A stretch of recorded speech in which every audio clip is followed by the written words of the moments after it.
Engineering and career guidance YouTube ఛానల్ను subscribe చేయండి, like చేయండి, షేర్ చేయండి.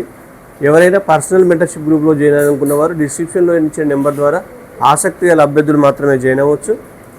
ఈ గ్రూప్లో జాయిన్ అయిన వారికి పర్సనల్ గ్రూప్లో జాయిన్ అయితే 2026 ఇంజనీరింగ్ సంబంధించిన అన్ని కౌన్సిలింగ్ మూసే వరకు కేఆర్ గైడెన్స్ మీకు పర్ఫెక్ట్గా ఎప్పటికప్పుడు గైడెన్స్ ఇస్తూ వెబ్ ఆప్షన్స్ కూడా మీకు పర్సనల్గా అందజేయడం జరుగుతుంది.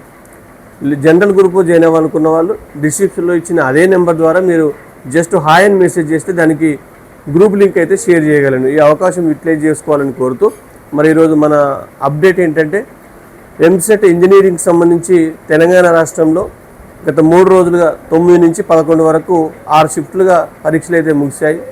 మరి మనం గతంలో చెప్పిన విధంగానే ఎంసెట్ పరీక్షలు పేపర్స్ కఠినత అనేది రోజు రోజుకు పెరుగుతూ ఉంది. మరి లాస్ట్ 2-3 ఇయర్స్ ఎలా అయితే కఠినంగా ఉన్నాయో ఈ సంవత్సరం అంతకంటే కొంత కఠినంగా ఉన్నాయని చెప్పేసి ఇటు సబ్జెక్ట్ నిపుణులు కానీ కొంత పిల్లల అభిప్రాయాన్ని బట్టి కానీ తెలియజేయడం జరుగుతూ ఉంది. మరి చాలామంది పిల్లలు కూడా టైం మేనేజ్మెంట్ చేయలేక చాలా క్వశ్చన్స్ లెంతీగా ఉండడం వల్ల మ్యాథ్స్లో ఇడిచిపెట్టడం జరిగింది. ఫిజిక్స్ కూడా కొంతవరకు టఫ్ రావడం వల్ల తక్కువ స్కోరు చేయగలిగారు. కొంతమంది ఎక్స్ట్రాడినరీ స్కోర్ చేసిన విద్యార్థులు కూడా ఉన్నారు. మరి మీకు ఇప్పుడు వచ్చిన స్కోరు, డిస్ప్లే అయిన స్కోర్ అనేది ఫైనల్ స్కోర్గా భావించొద్దు. ఎందుకంటే మనకు ర్యాంక్ అలాట్ చేసినప్పుడు నార్మలైజేషన్ ప్రాసెస్ ఉంటుంది. ఈ నార్మలైజేషన్ ప్రాసెస్లో ఈ 6 షిఫ్ట్లో నుంచి వాళ్ళు ఈ షిఫ్ట్ను నార్మలైజేషన్ చేసి నార్మలైజేషన్ సూత్రం ద్వారా మీకు డిజిట్స్లో మీ మార్క్స్ అయితే వస్తాయి. అంటే కొంత ఈజీ షిఫ్ట్ ఉన్న వాళ్ళకు 1 or 2 మార్క్స్ తగ్గొచ్చు, కొంత టఫ్ ఉన్న షిఫ్ట్ వాళ్ళకు 1 or 2 డిజిట్స్లో పెరిగే అవకాశం కూడా ఉంది.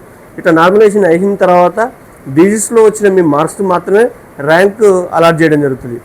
మరి ర్యాంక్స్ కూడా మనకు త్వరలోనే ప్రకటించే అవకాశాలు అయితే ఉన్నాయి. ఇంకా లేటెస్ట్ అప్డేట్ ఏంటంటే రేపే మీకు మనకు ఎంసెట్కి సంబంధించిన కీ రిలీజ్ చేయబోతూ ఉన్నారు కన్వీనర్ గారు.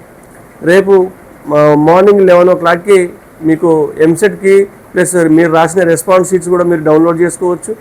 మరి రేపటి నుంచి 14వ తేదీలోపు మీకు ఆన్సర్ కీ మీద ఏమైనా డౌట్స్ ఉంటే మీరు వాటిపై ఛాలెంజ్ చేసే అవకాశం కూడా 14th వరకు ఉంది. కాబట్టి ఈ అవకాశం కూడా యూటిలైజ్ చేసుకోండి. క్వశ్చన్స్ ఆన్సర్స్లో మీకు ఏమైనా డౌట్స్ వస్తే మరి 14th ఈవినింగ్ వరకు మీకు అప్పీల్ చేసుకునే టైం అయితే ఉంటుంది క్వశ్చన్స్పై. మరి 14th ఈవినింగ్ తర్వాత ఇమీడియట్గా ఫైనల్కి రిలీజ్ చేసి ఆటోమేటిక్గా మనకు 15 నుంచి 17వ తేదీ మధ్యలోనే ఎంసెట్ ఫలితాలు కూడా రిలీజ్ చేయాలని ప్రభుత్వం భావిస్తున్నట్టుగా మనకు సమాచారం అయితే వస్తూ ఉంది. కాబట్టి ఇప్పటికీ మనం ఇప్పుడు వచ్చిన స్కోర్ ఆధారంగా చాలా వరకు మీకు ఎక్స్పెక్టెడ్ ర్యాంక్స్ అయితే ప్రకటించడం జరిగింది. ఇది కేవలం ఊహాజనితం మాత్రమే. ఎందుకంటే లాస్ట్ 3-4 ఇయర్స్ ఉన్న కట్ ఆఫ్ను లేకపోతే మార్క్స్ వర్సెస్ ర్యాంకును బట్టి మీకు కొంత ఎక్స్పెక్టెడ్ ర్యాంక్ అయితే అందించడం జరిగింది. అదే ఫైనల్ ర్యాంక్గా భావించవద్దు. ఎంసెట్ కన్వీనర్ గారు ఏదైతే ర్యాంక్ మీకు ప్రకటిస్తారో తుది ఫలితాల్లో ఆ ర్యాంకు ఆధారంగానే మీకు అడ్మిషన్ జరుగుతుంది. కాబట్టి అది వచ్చే వరకు మీరు పెద్దగా టెన్షన్ పడాల్సిన అవసరం లేదు. ఎవరైనా జనరల్ కానీ, ఈడబ్ల్యూఎస్ కానీ, ఓబీసీ కేటగిరీ వాళ్ళు కానీ, బీసీ కేటగిరీ వాళ్ళు కానీ 40 కంటే తక్కువ వచ్చాయని టెన్షన్ పడాల్సిన అవసరం లేదు. మీకు కట్ ఆఫ్లో రేపు ఈ నార్మలైజేషన్లో పెరిగే అవకాశం కూడా ఉంటుంది. కాబట్టి మీకు ఎంసెట్ ర్యాంక్ వచ్చే వరకు ఒక సరైన ఎక్స్పెక్టేషన్కి ఊహాజనితంగా కాకుండా ఎంసెట్ ర్యాంక్ వచ్చిన తర్వాత ఎగ్జాక్ట్లీ మీకు ఏ కాలేజ్ వచ్చాయనేది కూడా మీకు కేఆర్ గైడెన్స్ తెలియజేస్తుంది. తర్వాత కౌన్సిలింగ్లో కూడా మీకు phase 1, phase 2, phase 3 ఎంసెట్ కౌన్సిలింగ్లో కూడా ఖచ్చితంగా మీకు దగ్గరుండి మంచి ఇంజనీరింగ్ కాలేజెస్ ఆర్డర్లో పెట్టి మీకు ఒక మంచి కాలేజీ బ్రాంచ్ వచ్చేలా కేఆర్ గైడెన్స్ ప్రయత్నం చేస్తుందని తెలియజేస్తూ మరి ఎంసెట్ రాసిన విద్యార్థులందరికీ, తెలంగాణ విద్యార్థులకు మీరు బాగా హార్డ్ వర్క్ చేశారు, బాగా రాయగలిగారు. మరి కొంత తక్కువ స్కోర్ వచ్చినా బాధపడాల్సిన అవసరం లేదు.